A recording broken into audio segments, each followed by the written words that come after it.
امریکہ نے دنیا میں انسانی حقوق سے متعلق اپنی سالانہ رپورٹ میں کہا ہے کہ ان ممالک میں مسلسل انسانی حقوق کی خلاف ورزیاں جاری ہیں جن کا ریکارڈ پہلے سے ہی خراب ہے۔ اس سلسلے میں امریکی وزیر خارجہ مائک پومپیو نے چین کی جانب سے اس کی اقلیتی مسلم برادری کے ساتھ ہونے والے برے سلوک کا مسئلہ اٹھایا۔ آج 10 لاکھ سے زیادہ ویغر، کازک اور دوسری نسل کے مسلمانوں کی مذہبی اور نسلی شناخت مٹانے کے لیے انہیں کیمپوں میں قید کیا جا رہا ہے۔ وینزویلا میں ماورائے عدالت ہلاکتیں، آزادی اظہار پر پابندی اور سیاست میں حصہ لینے پر پابندی کا ذکر بھی کیا گیا۔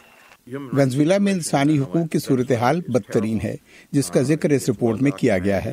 ظاہر اس رپورٹ میں گزشتہ برس کے آخر تک کی صورتحال کا ذکر کیا گیا ہے، لیکن اس رپورٹ کے آنے کے بعد سے وہاں صورتحال مزید خراب ہوئی ہے۔ اس رپورٹ میں ایران میں انسانی حقوق کی سرگرم کارکن نسرین ستودے کی قید کا معاملہ بھی اجاگر کیا گیا۔ انہیں حکومت کے خلاف آواز اٹھانے پر 38 برس قید اور 148 کوڑوں کی سزا سنائی گئی ہے۔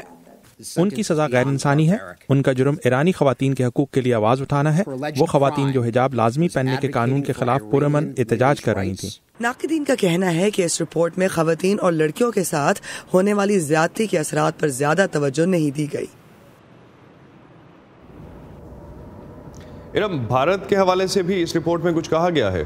جی اسد، انڈیا کے بارے میں اس رپورٹ میں یہ کہا گیا ہے کہ وہاں پہ جاری جبری گمشدگیاں جو ہے یہ مسئلہ اٹھایا گیا، ساتھ ہی ساتھ پولیس کی حراست میں ہونے والا ٹارچر اور ریپ پر بات کی گئی، اور ایک اور اہم مسئلہ سوشل میڈیا پر لگنے والی قدغن جو ہے اس پر بات کی گئی ہے رپورٹ میں۔ بہت شکریہ ارم آپ کا۔ ارم عباسی ہمیں اپڈیٹ کر رہی تھی، جو کہ اس وقت امریکی محکمہ خارجہ کی جانب سے رپورٹ پیش کی گئی ہے کانگریس میں۔